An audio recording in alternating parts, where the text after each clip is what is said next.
This is Rain Hamcast podcast number 62, voiced by Will Rogers, K5WLR. Tasmania is an island state of Australia about the size of West Virginia, located some 150 miles south of the mainland.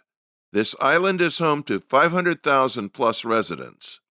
One such resident grew up in south-central Australia, 15 miles from Adelaide, became a software engineer as a teenager. At age 47, moved his family of 11 from the Australia mainland to Tasmania in 2018, has spent the last 25 years working for Freedom Scientific, the U.S.-based developer of JAWS, a popular speech screen reader program for the blind Windows PC user, and most recently has succeeded in modifying firmware to enable the blind ham complete access to some Chinese VHF and UHF radios not available from traditional offshore manufacturers, i.e. Icom, Kenwood, Yaesu, and others. He's Joseph Stephen, VK7JS, a most articulate software engineer down under who happens to be blind. Rains Hap Holly, KC9RP, spoke with this affable software engineer via Zoom back in January. At that time, Joe's internet service provider was Sky Muster, a high-orbiting satellite internet provider that was prone to occasional latency. Here's the first of two excerpts from Hap and Joe's Zoom conversation. Did you grow up in Tasmania? No, actually, I grew up in Adelaide, which is the capital of South Australia. So if you can imagine Australia, the mainland, that's the south central state of Australia. We only moved to Tasmania about 4 years ago. I'm new to farming and new to the rural setting, although where we used to live in Adelaide was not in the city. It was about 25 minutes out of the city and in the hills, whereas this is sort of forest. We're surrounded by about 5,000 acres of forest. What took you to Tasmania? We wanted some land for the children to grow up on and to have a bit of space to run around, and we've got 9 children. Some of them have already left home, so we've got 4 living at home still. And we swapped a third of an acre 25 minutes out of Adelaide for 205 acres 40 minutes north of Launceston for exactly the same price. How did you get into what you're doing now? I've been a software engineer. I'm totally blind, and I learned to program when I was 11. And I started out programming on the Commodore VIC-20, which had about 3 kilobytes of RAM. And then I learned machine code, and then I progressed to the Commodore 64 and then to the PC. I've been a programmer for most of my life. I'm now 50. I've been working for Freedom Scientific for at least 25 years. So my main day job is doing JAWS for Windows, and I program in C++. I, obviously, being interested in amateur radio, am interested in making an accessible radio. What happened was a guy in Melbourne, Roger Clark, reverse engineered the firmware on these Chinese radios, and he open sourced it. He put it out on the internet. He began adding voice prompts and making the radio accessible. And I got hold of that source code and have been working with it for the last couple of years to improve it dramatically in terms of accessibility. I really wanted to not diverge from his code. I really wanted to just keep the whole project unified, but he has proven over time not to be interested in doing that. He's got his own desire to do what he wants to do, and he basically said, well, you go do what you want to do. And so that's what we've done, which is sad because it would have been nice to keep the project unified. It's one thing if you grew up in California or New York or England, but in Australia, of all places, how is it that you were able to get the help you needed at the time that you were growing up? When I began to program, there was no such thing as a talking computer. So I had to write my programs down in Braille and type them in and hope for the best. If it didn't work, you had to literally start from scratch. There was no editor. So it taught you to be very careful about what you did. And it sort of set good habits about design and thinking through problems. Of course, these days with screen readers and software tools and debugging tools, things are so much easier. When I was growing up, you had very limited memory, you had no screen reader, and you had no editor. So it was really tough. I began programming. I was very interested in programming from a very early age. And I was also interested in radio. I started out on the 27 megahertz CB band. And then I got a scanner, and I was always fascinated by the fact that you could transmit audio across the airwaves without wires. It was fascinating. I thought of a quote from Marconi. He said, prayer to God was like radio, sending signals across thin air. And I certainly agreed with Samuel Morse when he said, what has God wrought? It was amazing to be able to transmit across the airways. So I stayed on the 27 megahertz band for a while, and then I progressed to the UHF CB band, and then it wasn't until 2015 when I decided I'm going to get my amateur radio license. I remember listening on shortwave back when I was probably in my teens, and I heard these guys talking, and I asked my stepdad what these people were talking about, and he goes, I don't know, but it sounds like it's amateur radio. I never really knew much about amateur radio until many, many years later. So 2015, I studied for my foundation license. We have 3 levels of license in Australia. 2016, I studied my standard license, and then 2017, I did my advanced license, and that course is a 6-month course, and I studied it in 3 weeks and did all the assignments and everything in 3 weeks because I was working full time and I just wanted to get it out the way. So I did that. I got 97% or something like that for the exam. And all the shows on the certificate is competent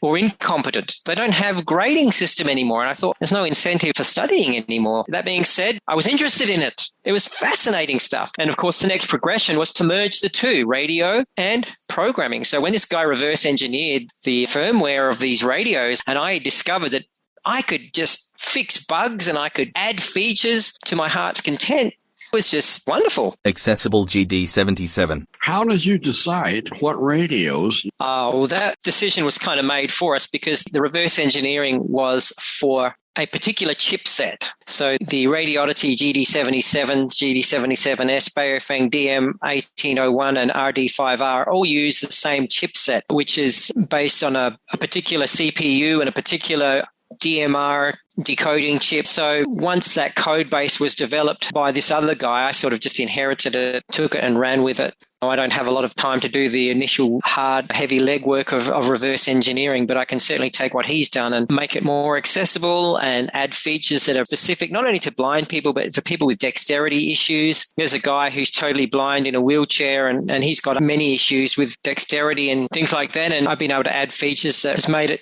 easier for him to use and just want to help people out. How much of the work that you do is motivated by blind folks who contact you and say, I really like this feature. I wish we could have it on our blah, blah, blah radio. How much of it is that as opposed to your own curiosity to see if you can do it? Well, being totally blind myself, I think quite often I have the same desires as many blind people. And so, yes, definitely people write to me and ask me for features. And I think I've implemented every single feature that anyone's ever asked for. And I would have the same sort of features requests myself. I'm very grateful to Roger and those who initially added voice prompts. But there's a very big difference between a sighted person using a radio in the way that they think a blind person should use it. And we quickly discovered that we were able to make the radio far more, not just accessible, but usable, optimal for a blind person. For instance, sometimes sighted people add voice prompts, but they either don't add enough or they add too much. So it's either too verbose or it's not verbose enough, or it gives the wrong information, or it doesn't give the right information at the right time. But as a blind person, I know what we need. We want what we want when we want it. And so now the radio's got 3 levels of verbosity. You can choose. Do you want it really verbose? Do you want it halfway? Do you want it minimal? I've made it so that if the radio doesn't have or speak things properly, you can add your own voice prompts. So if you want the radio to say your particular repeater name correctly, you can add your own voice prompts using your own voice and then associate those prompts with words or phrases in the radio's UI. So it's much more flexible than what was ever envisaged. And this group of radios is now the most accessible group of radios in the entire world because absolutely everything is accessible on it. VHF squelch 4.5%, 220 megahertz squelch 4.5%, UHF squelch 4.5%, TOT off. Where is that voicing coming from? Obviously, the radio doesn't have enough memory to have a full-blown speech synthesizer on it. He realized that the DMR encoder compresses speech into a very small space. Roger was very clever. What he did was he used the DMR encoder of the radio itself to encode text strings that were displayed on the screen. And so basically, he used the DMR encoder to encode all the strings on the radio. Then what you do, encoded strings, as if they were a DMR signal. I took that further and then said, okay, well, if we can take a text string from an MP3 file that's been generated by the internet or a synthesizer on your PC and convert it to DMR, well, we can do that with our own voice. Press the PTT button, you speak into the radio, it already encodes your voice. Let's grab that encoded text and associate it with the text that you want to speak in the radio. There are lots and lots of different voices you can have on these radios, and they all basically come from an online synthesizer on the internet.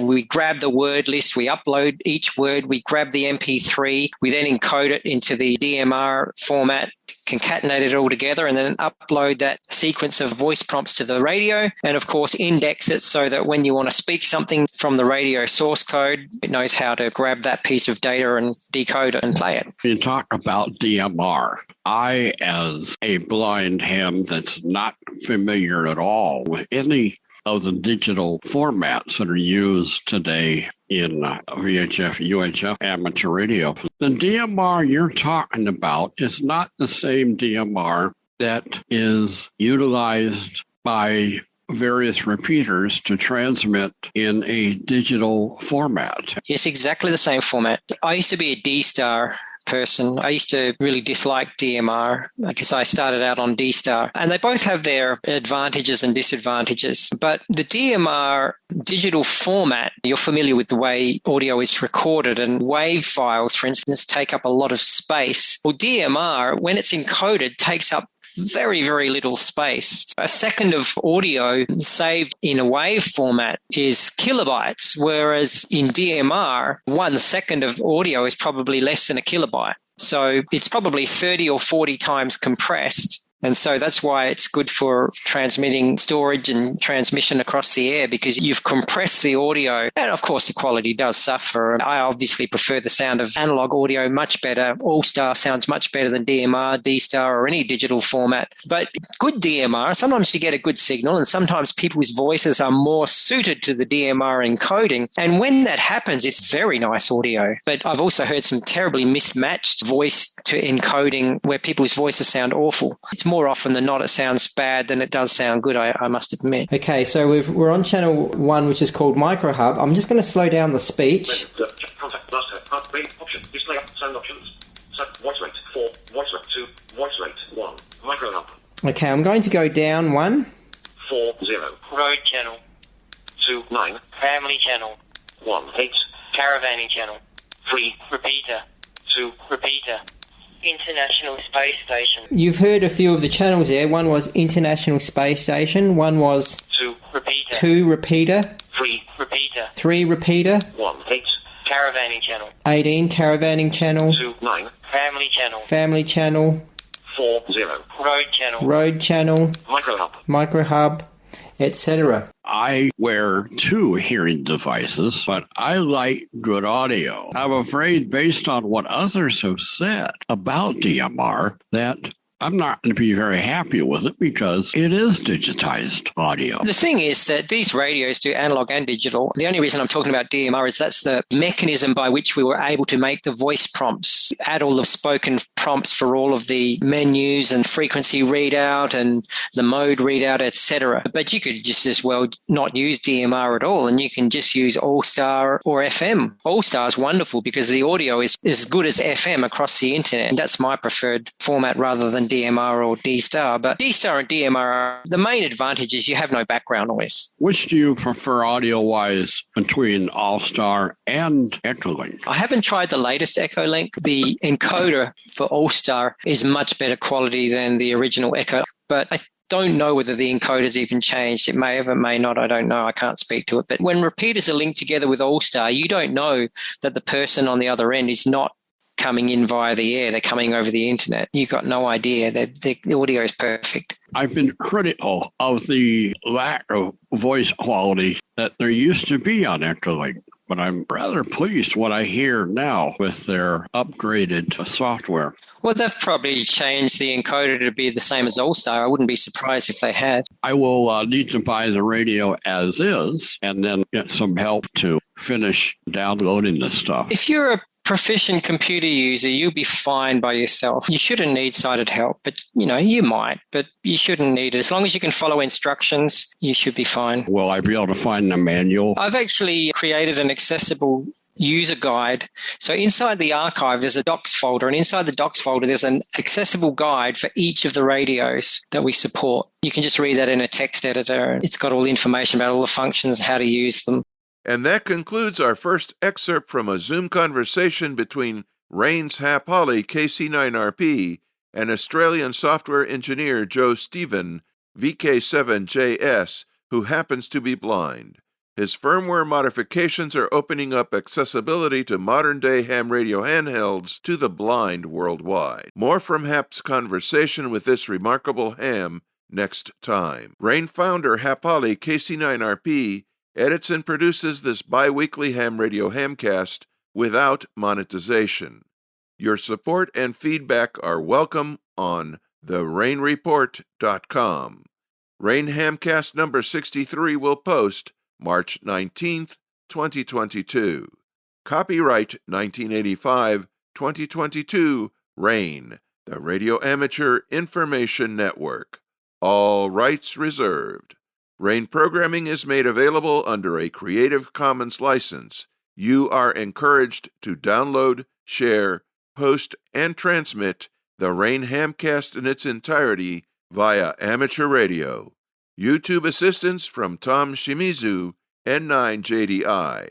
I'm Will Rogers, K5WLR, bidding you very 73 from Rain, the Radio Amateur Information Network. Keep on hamming.